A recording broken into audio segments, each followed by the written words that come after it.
చంద్రబాబు నాయుడు గారి విజన్ తోనే హైదరాబాద్ లో శంషాబాద్ ఎయిర్పోర్ట్ నిర్మించినప్పుడు మిషన్ నడుస్తుంది ఇక్కడ.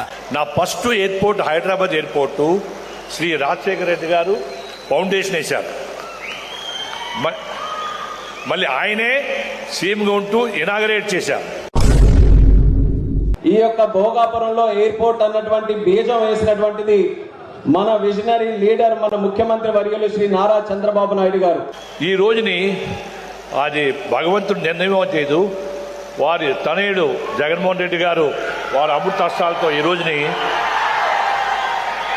నాకు ఫౌండేషన్ వేయడం అది రెండో సంతోషమైంది. నిజంగాను వారే దీన్ని మళ్ళీ ఇనాగరేట్ చేయాలని నేను భగవంతుడిని కోరుకుంటున్నాను. నేను ఈ స్థాయికి ఈ రోజు ప్రాజెక్ట్ ఇక్కడికి విచ్చేసిందనంటే దానికి చాలా మందికి మనం ధన్యవాదాలు తెలియజేయాలి.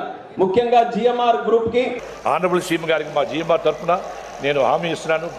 నెంబర్ 1 ఎయిర్పోర్ట్ కట్టి 36 months దానికి హెడ్ షూట్లు కూడా ఇచ్చేస్తాం. మీరే మళ్ళీ ఇనాగరేట్ చేయాలని కోరుకుంటున్నాను. నాకు అవకాశం ఇచ్చినందుకు చాలా థాంక్స్. ఇలా అబద్ధాలు చెప్పి అందరిని మోసం చేయడానికి సిగ్గుగా లేదు? మరో 3 ఏళ్లలో ఈ ప్రాజెక్టు పూర్తయి ఈ ఎయిర్పోర్టు 2026 నాటికి ఇక్కడ నుంచే, ఇదే భోగాపురం నుంచే విమానాలు ఎగిరే పరిస్థితి వస్తుంది అని చెప్పడానికి కూడా సంతోషపడతా